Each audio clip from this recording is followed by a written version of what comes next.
En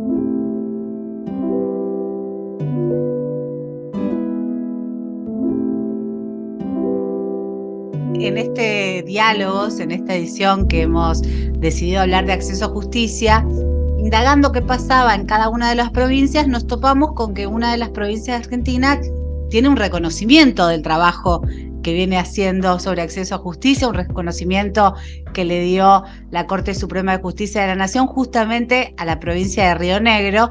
Y tengo a la responsable de acceso a justicia, a Silvana Mucci, aquí compartiendo este diálogo con nosotros. Hola Silvana, ¿cómo andás? Hola, ¿qué tal? ¿Qué tal? Buen día, Verónica.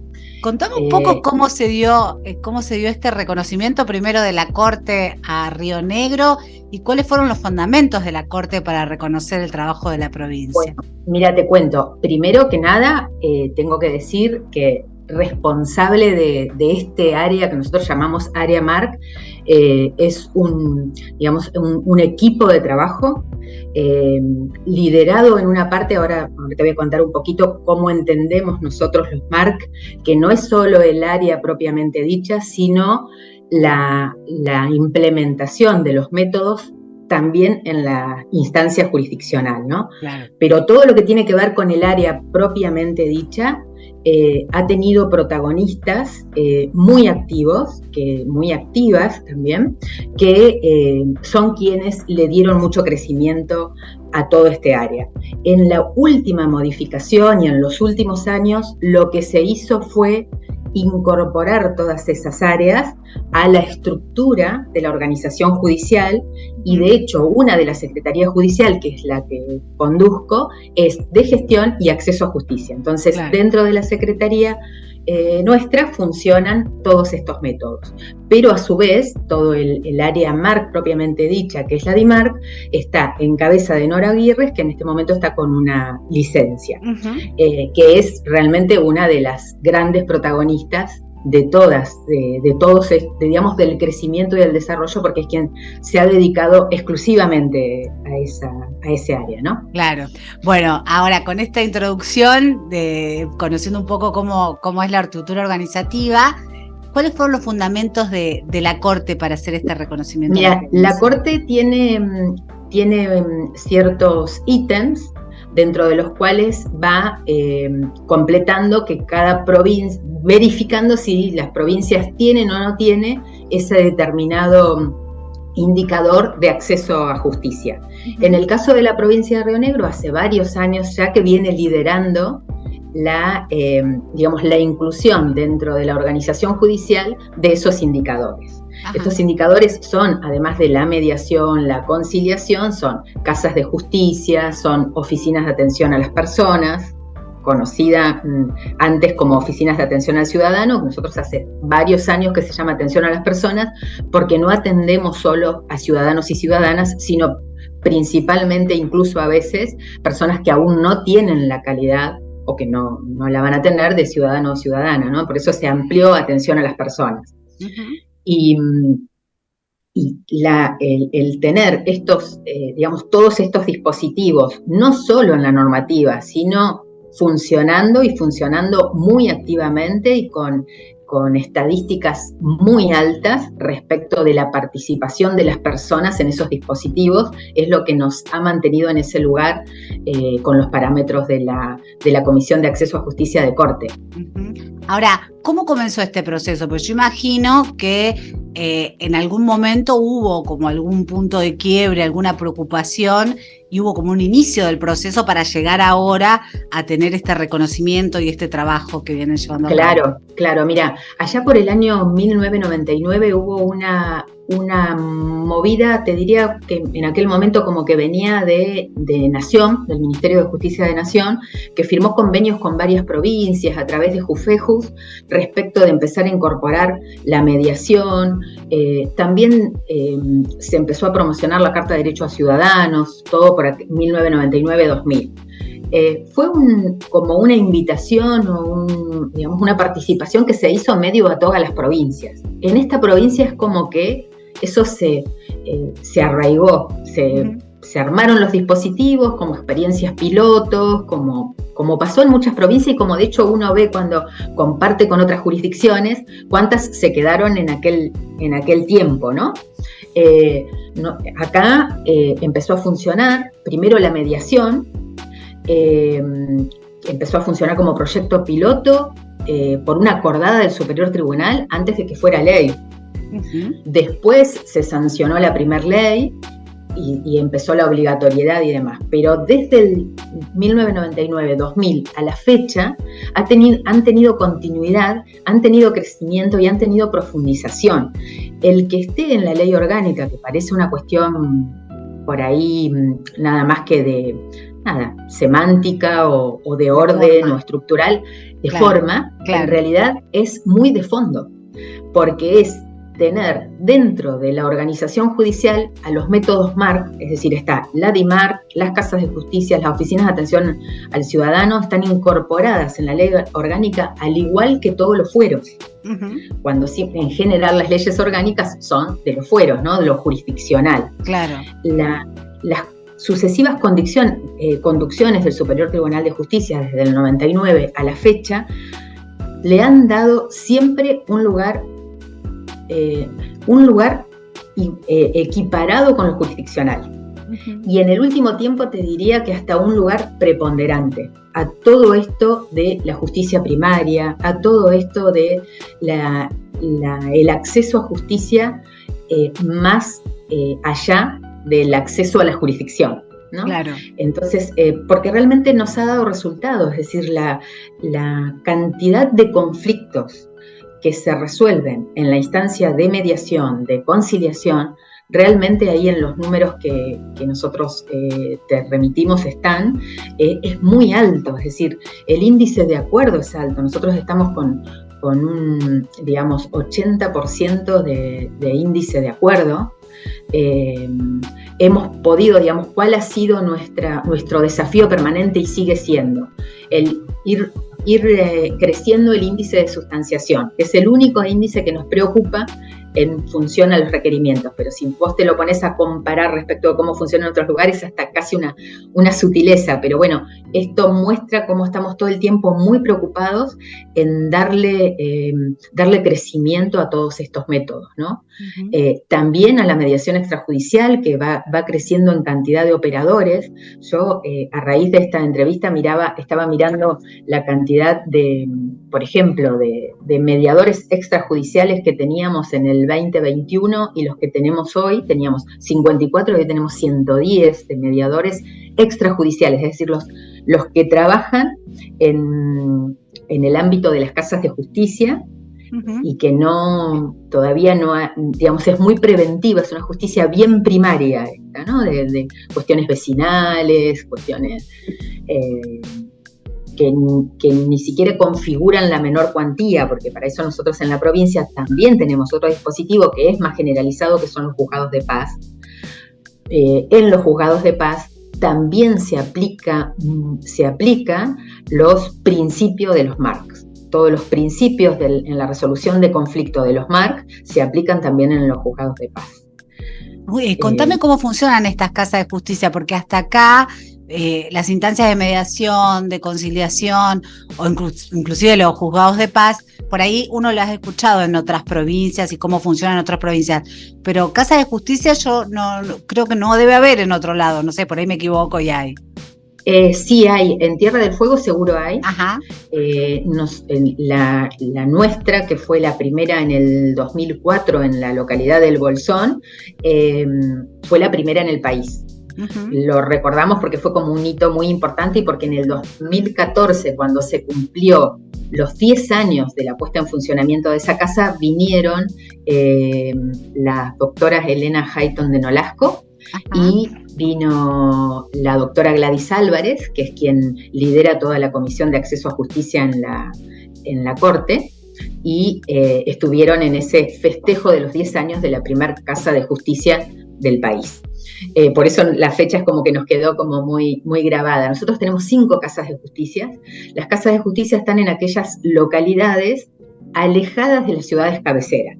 Uh-huh. Alejadas no solo en kilómetros, sino, por ejemplo, como pasó en el momento de creación de la Casa de Justicia del Bolsón, alejada, no está tan lejos de Bariloche, pero claro, sí alejada en cuanto a cuestiones climáticas en alguna determinada parte del año, que tiene particularidades esa comunidad y sus alrededores propias, entonces genera la necesidad de estos dispositivos.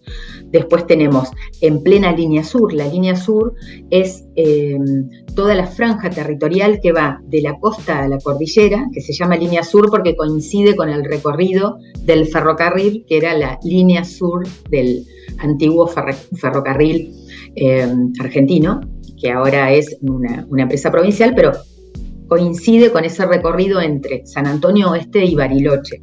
Claro. Esa línea, toda esa línea sur, también tiene una casa de justicia, en Ingeniero Jacobacci, y después tenemos una casa de justicia en Sierra Grande, otra en Catriel y otra en Río Colorado. Estas casas de justicia son un servicio multipuerta, es decir, las personas vienen con su inquietud, con su situación, a partir de allí se puede resolver esa, que podrían, muchas veces ni siquiera es un conflicto, pero digamos, se atiende, se aborda la situación y según la naturaleza de esa situación se hace o una derivación responsable que significa, no es, no, mirá, esto no es acá, tenés que ir a la comisaría y hacer tal cosa, sino que es un contacto con esa, lo que denominamos en esos dispositivos red de recursos públicos, entonces se deriva a la persona que en ese lugar atiende esas situaciones. Claro, no es que te la sacás de encima, claro, la mandás a donde tiene que ir. Se va a donde tiene que ir, previamente construida esa red de recursos públicos para cada una de las inquietudes que van teniendo. Nosotros vamos generando en la misma comunidad saber de antemano a dónde tendría que ir esa persona para ser atendida en el escritorio que corresponde y no empiece a deambular por distintos lugares. Y chequear que efectivamente fue atendida. Es decir, no, bien lo opuesto a sacarse de encima la consulta. Eso es la derivación responsable. También se orienta, porque muchas veces las personas van con una inquietud y están como con mucha confusión alrededor de lo que se puede hacer, lo que no se puede hacer. Se hace orientación, no se asesora, sino que se orienta, o sea, se busca mucho de no asesorar precisamente para no comprometer, porque no deja de ser una estructura que está dentro de la organización judicial. Claro.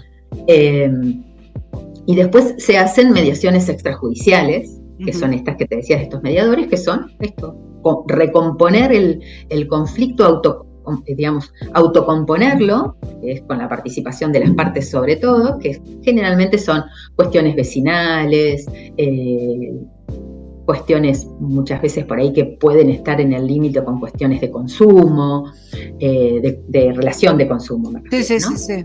Y un reclamo por un electrodoméstico que me vino fallado y no me lo quieren cambiar. Claro, y que por ahí que no da para una menor cuantía ante el juzgado de paz y que por ahí se soluciona con una llamada a la casa de electrodoméstico que se conoce. Estamos hablando de comunidades pequeñas, estamos hablando de estas cuestiones, ¿no?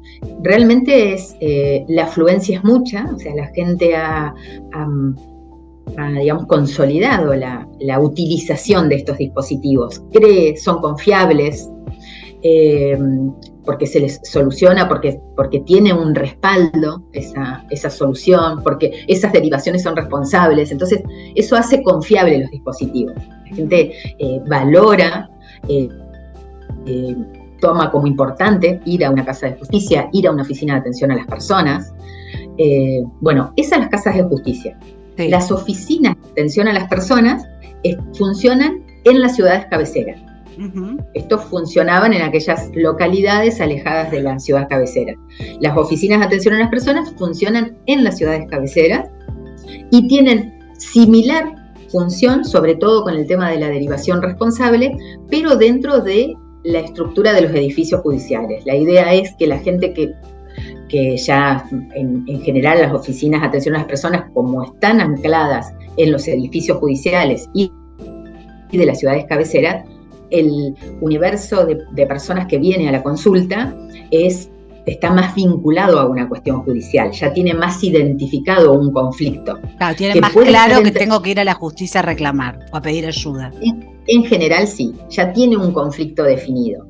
A veces no, pero en general sí. Entonces ahí se orienta respecto de qué fuero, qué lugar, si tiene que ir a la defensa pública, si tiene que ir al colegio de abogados a buscar un defensor porque los ingresos le permiten acceder a una defensa privada.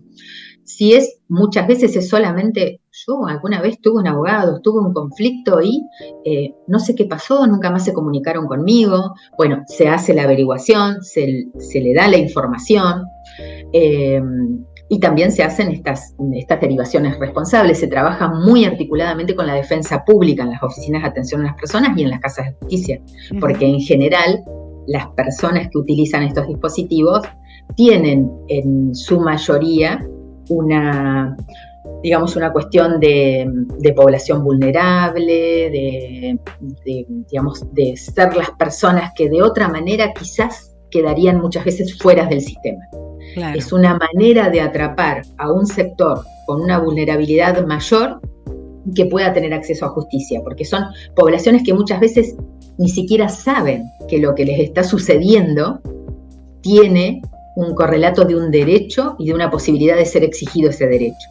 Todos estos dispositivos lo que hacen es ampliar el acceso a justicia, porque llegan a una población que desde lo jurisdiccional muchas veces no llegarían. Claro. Me quedo pensando en cuestiones un poco más graves, si querés.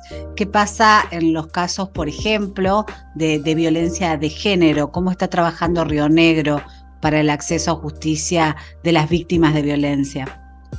Mirá, en el tema de violencia de género, los dispositivos se amplían. También tenemos una oficina de derechos humanos y género y se orienta hacia los juzgados de paz en los lugares donde no hay juzgados de familias, donde hay juzgados de familias que son todas las ciudades cabeceras y además otras localidades, porque tenemos juzgados de familias también en poblaciones más chicas como San Antonio, El Bolsón, Villa Regina, Luis Beltrán, es decir, no es que hay solo juzgados de familia en las ciudades cabeceras. Abordan la violencia de género desde el inicio, desde la primera denuncia en un lugar especializado con equipos técnicos interdisciplinarios. Esto ha sido una preocupación constante también del Poder Judicial y de hecho desde la puesta en vigencia del Código Procesal de Familia se consolidaron estas normas procesales, estas prácticas, como te estoy contando, donde se inician, cómo se tratan, desde hace, no tengo fecha exacta, pero 3-4 años que tenemos en vigencia el nuevo Código Procesal del Fuero de Familia. Uh-huh. Hablando por ahí con otras jurisdicciones, marcaban como algunas dificultades específicas. Uno de los kilómetros, ¿no? Esto que decías vos, el clima, las inclemencias del tiempo, la cordillera, los kilómetros, y algunos no lo han podido resolver y están en esa disyuntiva, inclusive a veces se acercan a esos lugares donde no hay ningún dispositivo de justicia, pero bueno, queda muy a voluntad del funcionario, ¿viste? Si puedo ir y tomar, claro, qué sé yo, la audiencia, lo que sea, porque eso también les sucede. Hoy cuando vos me preguntabas cómo ha nacido esto, yo creo que seguramente al inicio, allá cuando estábamos hablando, al inicio de los métodos MARC, ¿no? Porque la provincia como tal desde el 57 tiene el dispositivo de los juzgados de paz, que es realmente, o sea, nosotros tenemos 49 juzgados de paz, es el acceso primario por excelencia en nuestra provincia y en todo el país.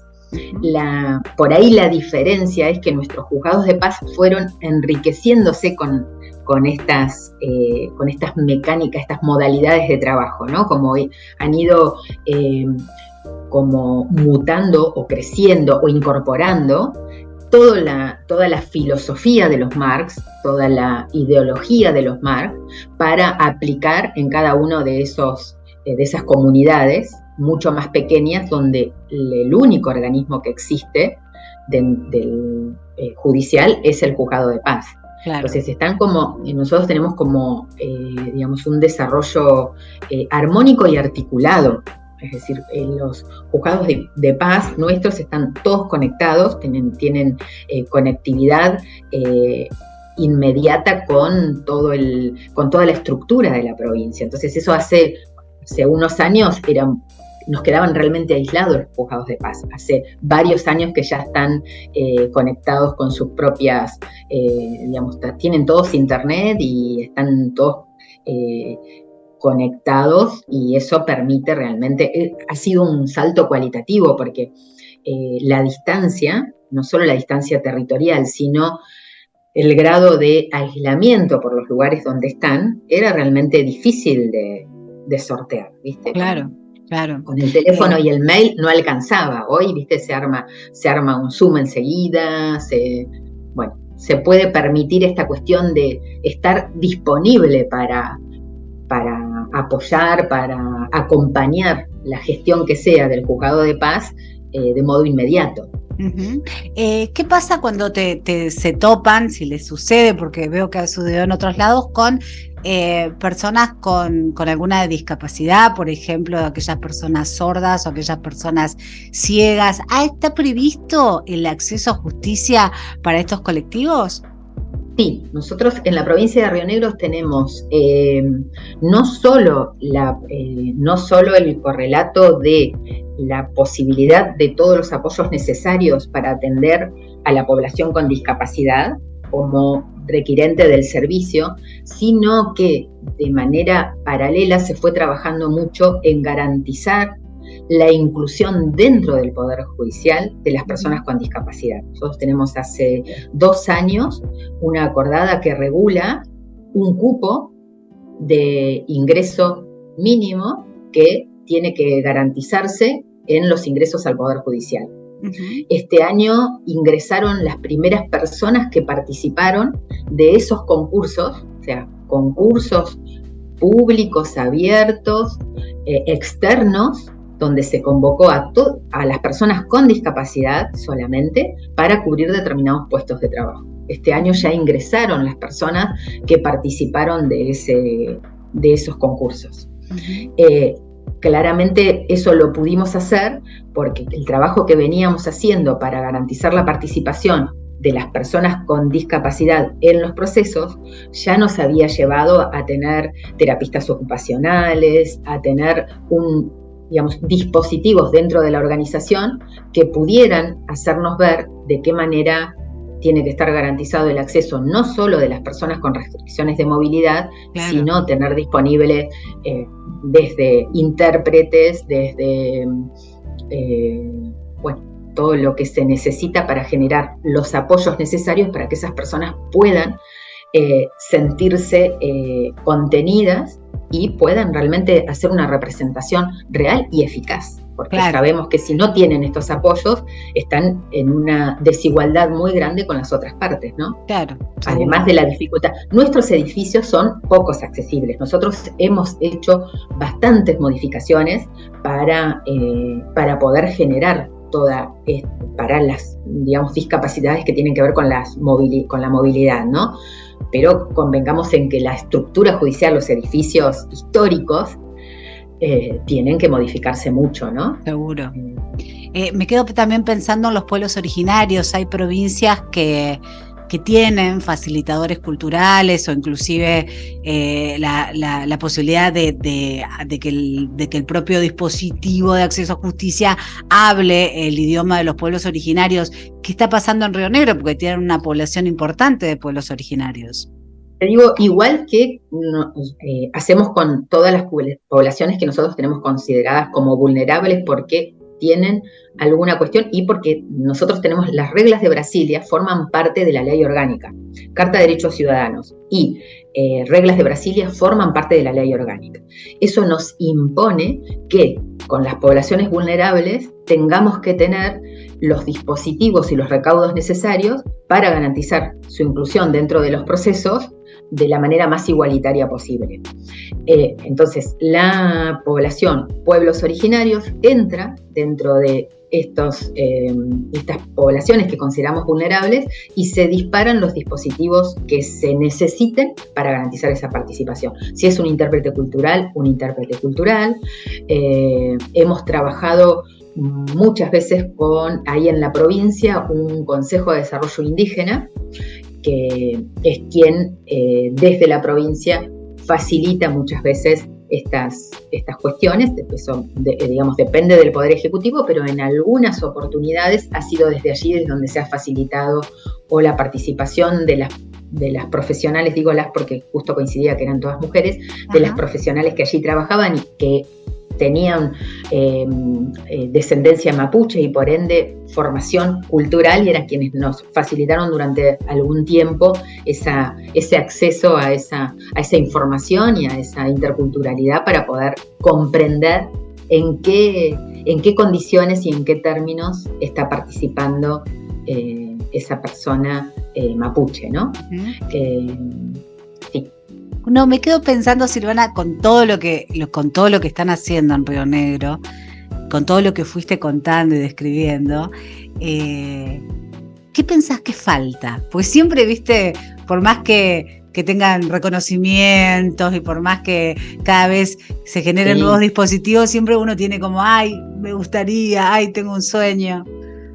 Bueno, es lo que te decía un poquito al principio. Nos gustaría incrementar el índice de sustanciación en todos los requerimientos de los MARC. Esto significa de que la totalidad de requerimientos, nunca va a poder ser la totalidad, ¿no? Pero que la mayor parte de los requerimientos puedan ser sustanciados, porque es tan alto el índice de acuerdo que realmente ahí es una porción de conflicto que se nos sigue escapando, ¿no? Obviamente que lo que nosotros el crecimiento lo tenemos desde el año 2017, todo lo que es el área MARC está incorporada dentro de lo que se llama planificación estratégica. Entonces tenemos como ese crecimiento bastante planificado para ir viendo y evaluando en cada lugar qué necesitamos. Por ejemplo, la conciliación obligatoria, la conciliación laboral obligatoria lo empezó a hacer hace 2 años.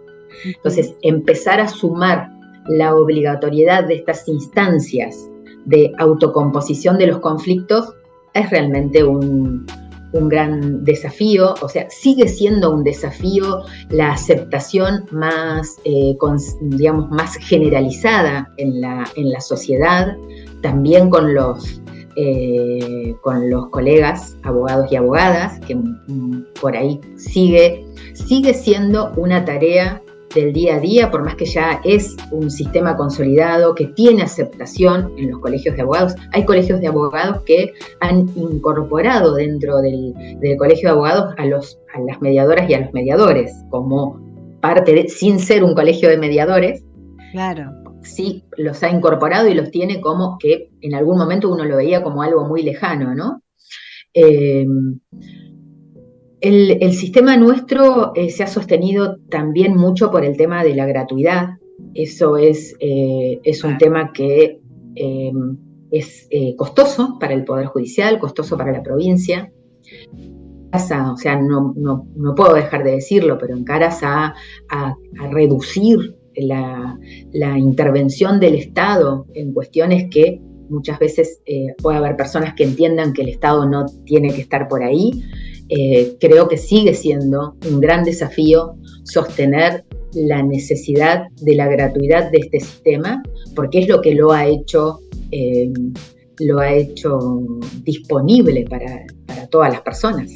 Claro, aparte si no, claro, me quedo pensando en eso, también un acceso a justicia, esta posibilidad de litigar en forma gratuita, porque si no puedo pagarle a un abogado, no puedo pagar a alguien que represente, no puedo acceder a la justicia. Claro, bueno, o sea, lo que claramente uno se da cuenta es que la defensa pública está en la mayoría de las provincias de todo el país, está siendo desbordada. Entonces, si uno no genera dispositivos de justicia primaria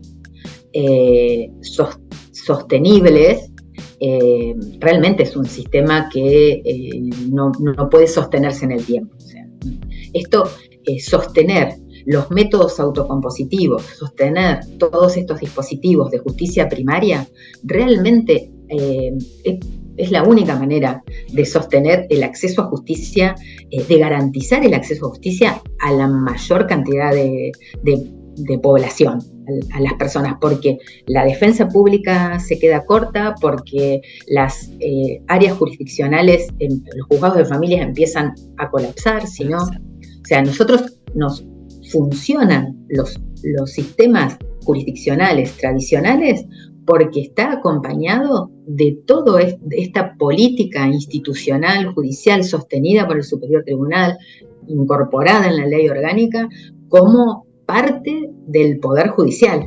Claro. Esto es lo que sigue siendo un gran desafío, ¿no? Sentir, considerar e incorporar a todas las áreas MAR como parte del Poder Judicial. Uh-huh. Y al considerarlo como parte del Poder Judicial, me quedo pensando que en el tema de la celeridad, ¿no? En esto que hablabas de la mediación, de la conciliación, de estas instancias por ahí tan necesarias, porque realmente imprimen celeridad cuando se logra la resolución del conflicto. Totalmente, o sea, el costo, si uno lo quiere pasar a términos económicos, el costo es tan menor. Por eso digo, o sea, las ecuaciones tienen que ser analizadas de muchos puntos de vista. Uno no se puede quedar solo con, bueno, el Poder Judicial de la provincia de Río Negro se hace cargo de los honorarios de los mediadores para que para las personas sea gratis.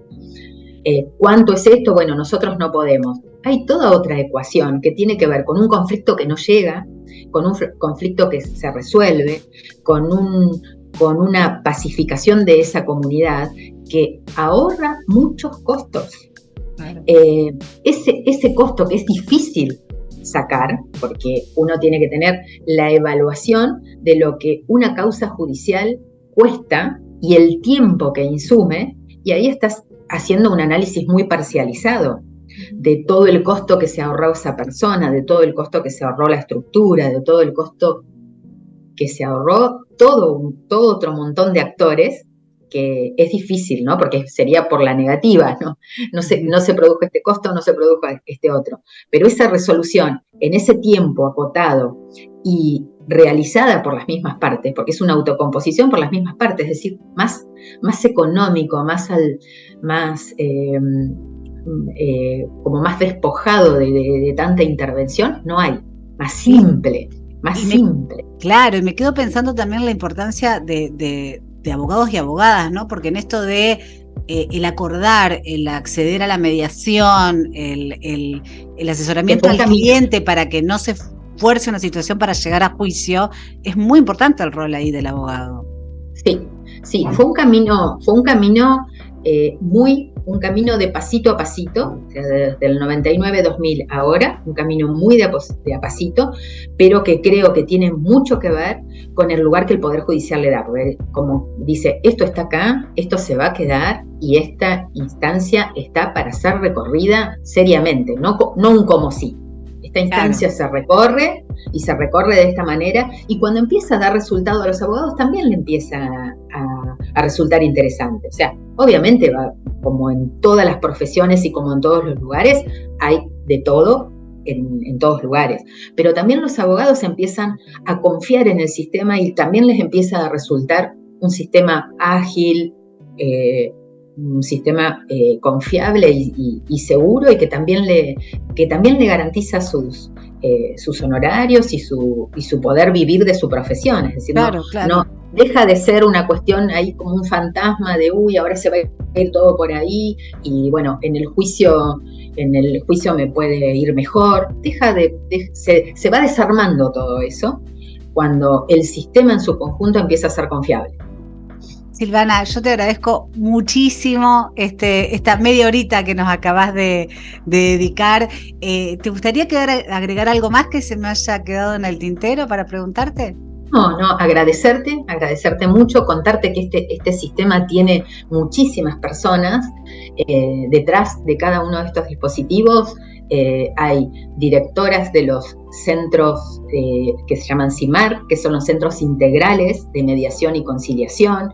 Hay personal en las casas de justicia que está atendiendo ahí el día a día. Hay 49 jueces y juezas de paz. O sea, es una estructura muy grande, ¿no? Hay una dirección MARC, una secretaría del STJ, es decir, es una estructura muy grande para lograr estos indicadores y este resultado. Acá no hay 2 o 3 personitas trabajando, acá hay toda una organización de muchas personas y un sostenimiento también dentro de la estructura en su conjunto, no solo del Superior Tribunal de Justicia, sino de todos los organismos judiciales. Silvana, te dejamos un beso gigante, muchísimas gracias. Bueno, muchísimas gracias, Verónica. Chau. Muchísimas gracias.